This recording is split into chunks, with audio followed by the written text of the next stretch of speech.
Hi, friends. I'm your old pal Papa Dale here once again. I'm a retired pastor, teacher, theologian, and professor with over 50 years of service to the Lord Jesus Christ. Well, my name is Dale Warren. Professionally, I'm known in my writing and teaching as D.A. Warren, but my friends just call me Papa Dale, and you can too. When you see the details, rather, you can see the details of my testimony, family, education, and ministry experience on other videos on this playlist. But for now, let's get right into the topic for today, which is apocalyptic literature. Now, this is lecture number 7 in the Bachelor of Arts in Biblical Literature degree program. And of course, you can watch any of the videos, any of these lectures, and just profit from them on your own anyway. You don't have to be enrolled in the BA program to get benefit from them, but these are the foundation of that program. So let's get right into it.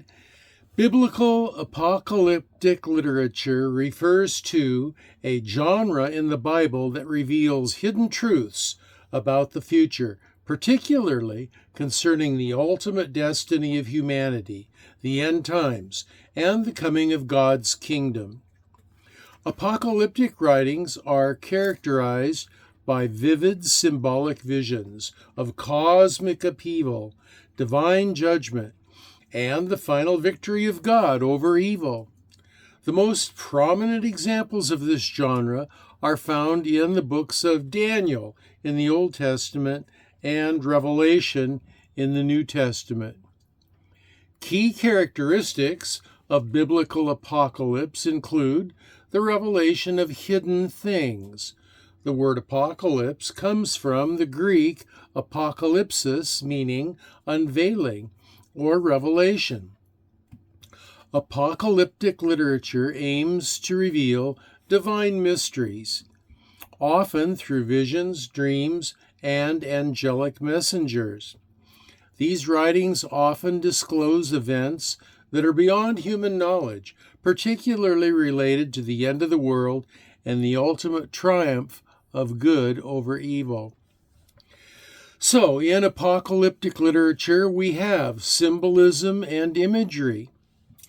Apocalyptic texts are rich with symbolic imagery like beasts and dragons, horns, numbers, and other vivid images.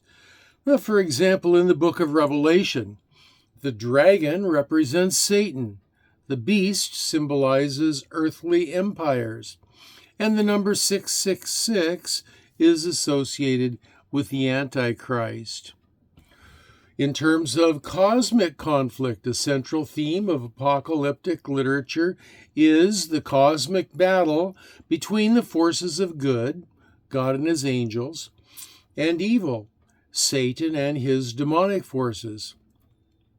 This conflict is portrayed as both a spiritual and an earthly battle that will culminate in God's final victory and the establishment of his eternal kingdom.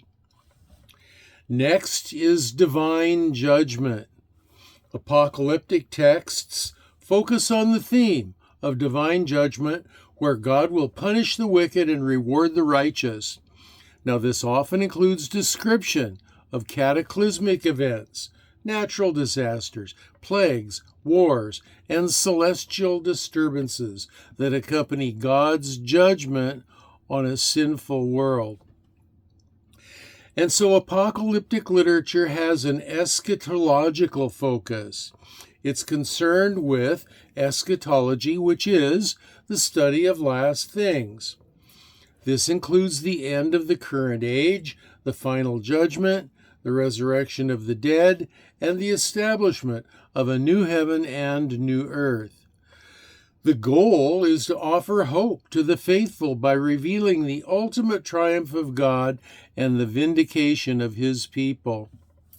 There is a dualism involved in this discussion.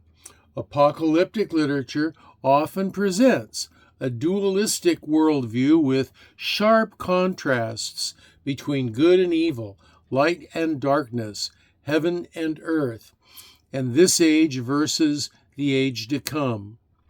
The present world is seen as under the power of evil forces, but God will soon intervene to set things right. How does he do that? Part of the way is through a messianic expectation. Many apocalyptic writings include the expectation of a Messiah, a divinely appointed leader who will deliver God's people and establish God's kingdom on earth. This is particularly strong in Jewish apocalyptic writings, such as Daniel, where the Son of Man is expected to bring about the final redemption. Well, there are major apocalyptic texts. What are they? The book of Daniel, chapters 7 through 12. It's one example. The latter part of Daniel is a prime example of apocalyptic literature in the Old Testament. Daniel's visions describe a series of kingdoms that will rise and fall, culminating in the establishment of God's eternal kingdom. Daniel 7 in particular introduces the Ancient of Days and the Son of Man as key figures in this divine plan. A great deal of symbolism is involved. 4 great beasts representing empires, the little horn representing a powerful ruler, and the heavenly figure like a Son of Man who will receive dominion, are all present in Daniel's exposition of these events. The book of Revelation is the final book of the New Testament and is the most extensive example of apocalyptic literature in the Bible. Written by the Apostle John, Revelation describes the ultimate battle between good and evil, the second coming of Christ, the final judgment, and the creation of a new heaven and a new earth. The symbolism in the book of Revelation include the 4 horsemen of the apocalypse, the 7 seals, the dragon, the beast, and the number 666. It also contains vivid descriptions of the New Jerusalem and a vision of the restored world. There are apocalyptic sections in the Gospels as well. In the Synoptic Gospels, Matthew, Mark, and Luke, they contain apocalyptic discourses delivered by Jesus, especially regarding the destruction of the temple and the end of the age. For example, Matthew chapters 24 and 25, Mark chapter 13, and Luke chapter 21. These passages include warnings about tribulation, the coming of false messiahs, and the eventual return of Christ in glory. Also, the book of Ezekiel, chapters 38 and 39. These chapters describe great apocalyptic occurrences. While Ezekiel is primarily a prophetic book, chapters 38 and 39 contain apocalyptic imagery concerning the battle of Gog and Magog, symbolizing a future confrontation between God's people and their enemies, which God will ultimately triumph over. Major themes in biblical apocalypse include the day of the Lord. This phrase refers to a future time when God will intervene dramatically in human history to judge the wicked and redeem the faithful. In apocalyptic literature, the day of the Lord is often described as a time of great tribulation, followed by divine victory and restoration. Another major theme in biblical apocalypse includes the resurrection and final judgment. Apocalyptic texts emphasize the resurrection of the dead and the final judgment, where all people will be judged according to their deeds. The righteous will be rewarded with eternal life, while the wicked will face eternal punishment. See Daniel 12:2 and Revelation chapter 20, verses 11 through 15. Major themes in the biblical apocalypse include the new heaven and the new earth. Revelation concludes with a vision of the new heaven and the new earth, where God dwells with his people in a renewed creation free from sin, suffering, and death. Revelation chapters 21 and 22. This represents the ultimate hope for believers. Other major themes: perseverance and hope. Apocalyptic literature often addresses communities facing persecution or hardship. It encourages the faithful to persevere, promising that God will ultimately vindicate them. Despite the present suffering, apocalyptic writings offer hope by revealing that God's kingdom will prevail. Wow. Boy, was that a slip of the tongue. Let's read that sentence again so we're clear. Despite the present suffering, apocalyptic writing offers the hope by revealing that God's kingdom will prevail. Nothing's going to stop God. Major theme of apocalyptic literature: the Antichrist and false prophets. Apocalyptic texts warn of a future figure or figures who will oppose God and lead many astray. This is symbolized in Revelation by the beast and in other texts by false prophets who deceive people before God's final victory. Revelation 13 and 1 John 2, verse 18. Other major themes: interpretation of biblical apocalypse. We just switched major topics.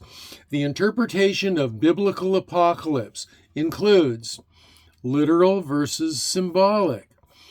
The vivid symbols in apocalyptic literature. Let me start this section again. The interpretation of biblical apocalypse. You have the literal versus the symbolic. The vivid symbols in apocalyptic literature are often interpreted in various ways.